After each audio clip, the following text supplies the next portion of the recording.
রানো সেদিনের কথা ভুলবে কি রে মাঝে। Hi, this is Rimi. চলে আসলাম তোমাদেরকে আমার কিছু সুন্দর মুহূর্ত শেয়ার করার জন্য। আমি আর আমার মেয়ে কিছুদিন আগে গেছিলাম মুম্বাইতে। আমার মেয়ের টার্ম ব্রেকের সময় দিদির বাড়ি গেছিলাম। অনেক দিন ধরে বলছিল যাওয়ার জন্য, হয়তো না গেলে সত্যি মিস করতাম। ওর বাড়িটা অসাধারণও বানিয়েছে, ইন্টেরিয়রটা তো জাস্ট কিছু বলার নয়, অসাধারণ যিনি করেছেন। তো সেদিনকে যাওয়ার পর ও আবার আমাদের জন্য একটা পার্টি অর্গানাইজ করেছিল। তো সেই মানুষগুলো যারা যারা এসেছিল তাদের কিছু কিছু জনকে আমি চিনি অনেকদিন ধরে, কিছুদের জনের সাথে আমার সেদিন আলাপ হয়েছে। They were so nice people, all of them. প্রত্যেকের মন এত ভালো, মানে ওরা বম্বে লোকের আমি দেখেছি ভীষণ আপন করে নিতে পারে। তার উপর ইভিনিংয়ে চা খেতে খেতে মজা করা। আমার পেছনে লেগেছে যে তোকে সবার কমিক করতে হবে, মিমিক্রি করতে হবে, এই নিয়ে চললো কিছুক্ষণ। বাড়ির সাথে ফুলদির বেস্ট ফ্রেন্ড ও এসেছিল। তো যাই হোক, সেসব টরার পর আমি তারপরে রেডি হলাম। রেডি হওয়ার পর যারা এসেছিল তাদের মধ্যে এই যে ম্যাডামকে দেখছেন, ইনি দারুণ গান গান। তো নট অনলি ইনি, আমার দিদিও ভীষণ ভালো গান গায়। তো সেটা আমি কোনোদিন শেয়ার করবো, আপনারাও একটুখানি মোমেন্টসগুলো এনজয় করুন।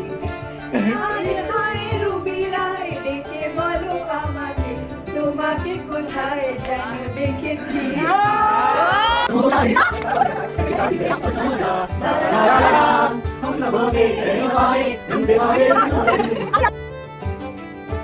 এবার পরের দিন চলে গেছিলাম আমরা মেরিন ড্রাইভে।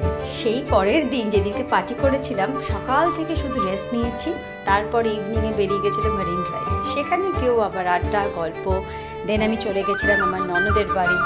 তারপরে সবার সাথে দেখা হলো, আড্ডা হলো। তো মানে বম্বেতে গেলে আমি লক্ষ্য করেছি যে আনন্দের তো শেষ নেই, কারণ ওখানে পুরো ঝাড়া হাত পা, কোনো কাজের টেনশন নেই, কোনো অ্যাজ সাচ কোনো দায়িত্ব নেই, ভীষণ ফ্রি বার্ডের মতন ঘুরে বেড়ানো। তো সেদিনকে আমরা গেছিলাম দেন আবার অরবিট মলে। সেখানে আমার ননদের মেয়ে এসেছিল, 2 দিন থেকেছিল আমাদের সাথে। খুব আনন্দ করেছি।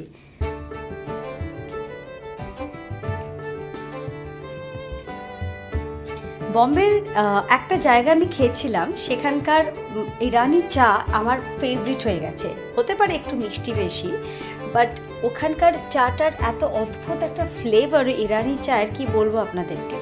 বাই দ্য ওয়ে, ইনি হচ্ছেন আমার হাজব্যান্ড। আমরা বম্বে যাওয়ার 4-5 দিনের মাথাতে উনি এসে হাজির। তো এই সারপ্রাইজটা আমার তো দারুণ লেগেছিল। দেন আমরা আবার বেরিয়ে গেছিলাম মুম্বাই দর্শনে অভিষেককে নিয়ে। তো সেখানে কিয়ানি অ্যান্ড কোম্পানিতেও আমরা ইরানি চা খেয়েছি। দেন ওখানকার বান মাস্কা প্লাস আরও ইনক্লুডিং ওদের কিছু স্পেশালিটি কিছু ফুড আমরা খেয়েছিলাম। এই মলটা যেটা দেখছেন, এই মলটা মানে অসাধারণ, মানে না গেলে আপনারা বুঝতে পারবেন না।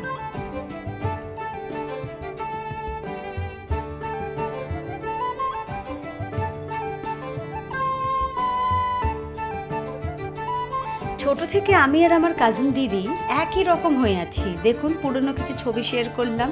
আমাদের ফিলিংস, আমাদের কি বলবো, আমাদের বাচপনাপন এখনও আমাদের মধ্যে থেকে কিন্তু যায়নি।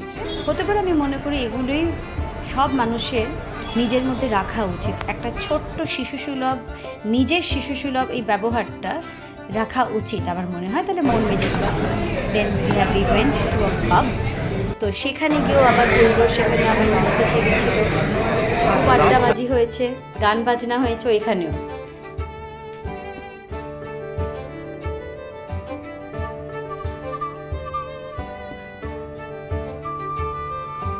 ফুলদির বাড়ি থেকে আসার আগের দিন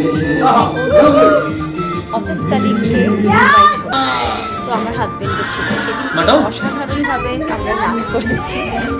যে যার মতন, যে নাচতে পারে সেও নেচেছে, যে নাচতে পারে না সেও নেচেছে। নিজের হাতে ফুলদি রান্না করেছিল। রান্নাগুলো না খেলে আপনারা বিশ্বাস করবেন না যে কি দারুণ ও রাঁধুনি। এই মোমেন্টসগুলো আমার কাছে সারা জীবন থেকে যাবে। হয়তো আমি অনেকবার, কত যে বার এই ভিডিওসগুলো বা এই ছবিগুলো আমি নিজে দেখি, একা একা দেখেও মনটা ভালো হয়ে যায়। দেন লাস্ট ডে ফুলদির বাড়ির পর চলে গেলাম আমাদের স্কুল ফ্রেন্ড আগনিকের বাড়ি, Agnik and Priyanka. She is a darling. This is love, baby. This is sisterhood. এইভাবে লাস্ট দিন, মুম্বাইয়ের লাস্ট রাত, দিদির বাড়িতে আবার আসি আমরা। দুজনে মিলে গান গাই আমাদের ছোটবেলার ফেভারিট কথা। ভুলবি কি রে এই বলে বিদায় জানাই মুম্বাইকে। Bye bye Mumbai.